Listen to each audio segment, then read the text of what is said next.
E aí pessoal, beleza? Como é que vocês estão? Rodrigo Bibo do site e podcast bibotalk.com. Ontem não deu para ter vídeo respondendo a perguntas, mas eu selecionei as perguntas de ontem e respondo hoje. E vou tentar fazer toda semana, mas essa semana tá meio corrida, tenho bastante gravação, porque tem muito podcast bom vindo por aí. Aliás, quero incentivar você, ouça podcast, podcast-se, ouça podcast é uma coisa maravilhosa. E lembre-se, sempre que for comprar na Amazon, compre pelo link do Bibotalk, que ele está aqui na descrição deste vídeo. Tá chegando a Black Friday e você pode aproveitar a Black Friday comprando na Amazon pelo nosso link. Lembrando, quando você entra na Amazon pelo nosso link, você não paga mais nos produtos. É a mesma coisa como se você não entrasse pelo nosso link. A diferença é que se você entra pelo nosso link, a gente ganha uma comissão e essa comissão tem ajudado demais ao nosso ministério. Bem, vamos lá, responda então perguntas da galera, afinal é para isso que você está aqui nesse vídeo. Galera, eu tenho gravado com a minha câmera, mas a minha câmera é uma câmera meio velha, uma Canon T5i, e ela às vezes começa a focar o livro lá atrás, desfoca de mim, enfim, é que eu me mexo bastante também, e aí põe a mão na frente, aí a câmera fica meio louca, mas vai dar tudo certo. O importante é que o áudio tá bom. Descreva o que é ser um homem bíblico, por favor. Bem, ser um homem bíblico é ser como Jesus. E a pergunta poderia ser, descreva o que é ser uma mulher bíblica. Bem, é ser como Jesus. A gente tem que parar, o meu amigo Cacau falou uma coisa muito legal, concordo muito com ele. Aliás, o Cacau é fera demais, né? A gente tem que parar de ficar procurando padrão bíblico e feminino na Bíblia. Tanto o homem quanto a mulher, eles têm um padrão só, é ser como Jesus. Eu acho muito legal essas páginas e ministérios de masculinidade, eu acho que eles têm uma razão de ser. Realmente os homens afrouxaram muito nas últimas décadas. Eu já fui abençoado por conteúdo voltado à masculinidade, então eu não sou contra. Ok? Mas existem alguns exageros, aí eu acho meio complicado, porque se eu fico dizendo que, porque ser um homem como Jesus, e Jesus, amar como Cristo amou a igreja, beleza, Paulo está falando isso lá também. Agora sim, a gente tem que entender uma coisa um pouco mais macro na visão bíblica. E tanto o homem quanto a mulher são chamados a ser como Jesus. A gente tem que parar de ficar lendo Efésios 5 para os homens e Provérbios 31 para as mulheres, ou 30, não lembro agora. Sabe? A gente tem que parar de ficar selecionando textos bíblicos para determinado tipo de gênero. Não, mano. Tanto o homem quanto a mulher são chamados a serem imagem de Jesus. São chamados a viver a plenitude do que é ser imago Dei. Claro que existem especificidades, existem. Agora, as especificidades não podem ser o centro, não podem ser aquilo que ocupa, sabe? Minha opinião, tá, gente? Então, o que é ser um homem bíblico? É ser parecido com Jesus. O que é ser uma mulher bíblica? É ser parecida com Jesus. É simples, sabe? E aliás, é tão difícil de colocar em prática na vida porque é tão simples. Entende? E parece que às vezes nós gostamos de complicar, porque é mais legal complicar do que fazer o que é simples. Vamos lá.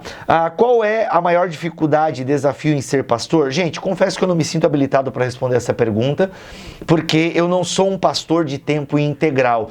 Eu sou um pastor com um ministério muito específico, que é na área do ensino. Sempre atuei como pastor auxiliar, então eu nunca pastorei. Agora, acompanhando amigos meus de perto, né, que são pastores integrais, que cuidam de uma comunidade, cara, o desafio é você às vezes não matar alguns.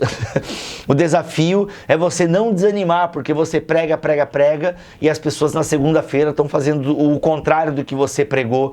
Então o desafio é não desanimar na jornada, o desafio é você não se sentir importante, o desafio é você saber que é desnecessário, que você precisa ser desnecessário na vida da comunidade. A comunidade precisa viver sem você quando você partir ou quando você trocar de igreja. Aliás, aqui eu vou agora ocupar o resto do vídeo, porque esse bloco que eu acabei selecionando aqui de perguntas, a maioria deles é sobre troca de igreja. Posso mudar de igreja na hora que eu quiser ou preciso de algum respaldo de Deus? Na minha opinião, não precisa de respaldo de Deus, mas eu vou aprofundar mais a resposta. Uma situação indesejada pode ser Deus... uma situação indesejada pode ser Deus para você sair e ir para outra igreja, sair da igreja e ir para outra? Pode como não pode, eu não tenho como responder isso com clareza, tá? Mas eu não creio que Deus vai interferir diretamente na sua mudança de igreja, assim como eu não creio que Deus interfere na escolha de namorado ou na escolha de emprego. Se você teve uma experiência com Deus onde nitidamente Deus te guiou para um emprego, para um namoro ou para uma igreja, joia, mas você então é privilegiado ou você é uma privilegiada. Isso não é o padrão divino, tá? Bem, sobre quando eu devo mudar de igreja, né? Quais critérios eu devo utilizar para mudar de igreja? Bem, gente, tem vários critérios, eu vou tentar enumerar alguns aqui agora de cabeça, mas uma liderança tóxica, uma liderança abusiva, uma liderança que não compartilha, uma liderança que não é bíblica, né? Uma liderança que usa e abusa da sua autoridade. Na verdade, ninguém pode abusar de autoridade, né? Que a autoridade é uma coisa que Deus dá e a autoridade é uma coisa que flui na comunidade. Na verdade, existem pessoas que abusam do poder que lhes são conferidos por meio do cargo. Então, lideranças abusivas, lideranças que utilizam o seu poder, porque assim, eu conheci igrejas em que na verdade ela é movida pelo poder, não pela autoridade. As pessoas fazem as coisas porque não querem perder o salário no final do mês, porque se não dependessem financeiramente da igreja, já teriam vazado. Tá? E por que teriam vazado? Porque o líder ou a liderança é uma liderança abusiva, é uma liderança que não conversa, é uma liderança que não pastoreia. Bem, aí eu estou pensando aqui em obreiros, né? Agora, de forma geral, você deveria mudar de igreja se ali não é pregado o evangelho. Por exemplo, assim, se a sua igreja começa a ter inclinações para coisas que são de fato problemáticas.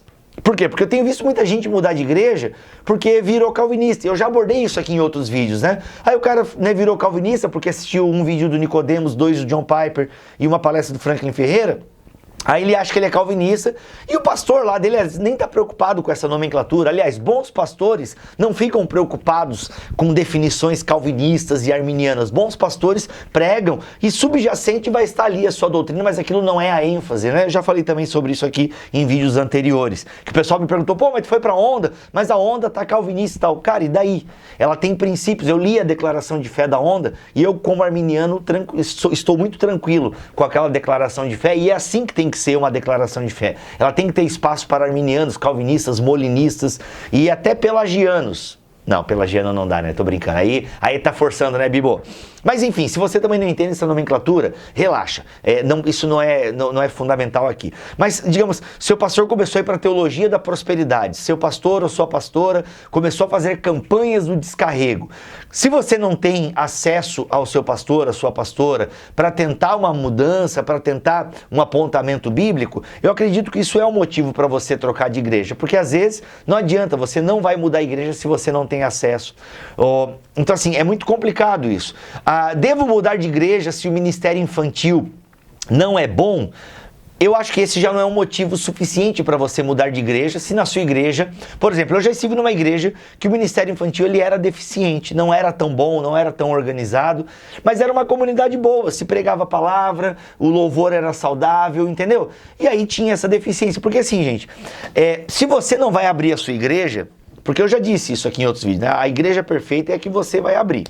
Né? A igreja perfeita é que você vai abrir. Mas se você está numa cidade que não tem tantas igrejas e você não é o pastor dessa igreja, você vai ter que fazer algumas concessões. De alguma coisa você vai ter que abrir mão, porque assim, a gente não pode ficar trocando de igreja só porque a gente tem vontade ou se feriu por uma coisa mínima, sabe? Porque a gente troca de igreja muitas vezes por, fiquei ferido. Não, cara, tem que ser motivos mais sérios para te levar a mudar de igreja. Né, liderança abusiva, tóxica, má teologia chegando, sem possibilidade, né, e o pastor irredutível nas posturas que está tomando, entendeu? Agora sim, você está na sua igreja, você foi num culto de uma igreja, gostou, você frequentou ali, tal, de repente começou a ter dança na igreja. E mano, e o teu pastor, e já tinha dança na igreja e você nem tinha visto, ou o ministério estava em jejum e oração no período que você frequentou e não viu. Cara, é motivo para você mudar de igreja? Eu acho que não. Agora, não, o ministério de dança começa a ter, realmente acreditar que é o ministério que está servindo a igreja e eles começam a dançar e profetizar, já começa a achar complicado. Agora, se é só os irmãos e irmãs lá balançando na frente, Ok, beleza, eles estão lá adorando do jeito deles, tipo, não tem uma utilidade prática para a comunidade, eu acredito nisso. Por exemplo, se eu estou numa igreja que tem dança, todo louvor tem dança, eu não gosto, eu acho que aquilo não serve para nada para a comunidade, mas entendeu? Tá lá, o pessoal dança, abana uma bandeira. Ok, eu não concordo, mas eu não acho que fere a teologia e que, meu Deus, temos um problema sério. Não, eu não sigo o princípio regulador do culto, então pra mim tá ok. Então assim, mudar de igreja é uma coisa que tem que ser muito séria, sabe? Se não há diálogo, sabe? Se não há conversa, diálogo e conversa são sinônimos, mas se não existe espaço para você conversar, trocar uma ideia, sabe? Se realmente não há espaço e há alguma coisa que está ferindo o cerne do evangelho, aí eu penso que seria legal pensar em trocar de igreja. Agora, eu tô acabando o vídeo e isso tem que ficar muito claro para você. Toda igreja, você vai precisar fazer alguma concessão. Toda igreja vai ter algo que você não concorda. Mas o que você não concorda? Entendeu? Tem que pesar essas coisas. Pesar, ok, quer orar, ore sobre isso, mas peça sabedoria a Deus, porque a gente precisa julgar biblicamente as coisas, sabe? Porque uma igreja, ela vai ter defeito. Agora, precisa ver se ela é saudável, ok? Essa é a grande questão. E para entender uma igreja saudável, precisa estudar a Bíblia, precisa ouvir o BTcast Plus, que é um BTcast que a gente fala a partir do livro de Igreja Centrada e por aí vai. Deus abençoe vocês. Amanhã eu volto respondendo mais dúvidas duvidosas, tá bom? Quem fala isso eu não salvo. Nossa, fui longe agora nas referências. Valeu, gente. Se inscreve, curte essa parada toda. Você tá ligado, né? Tem que se inscrever, tem que curtir, você tem que passar pra frente esse vídeo, comentar qualquer coisa e aí nós cresce, tá bom? Valeu.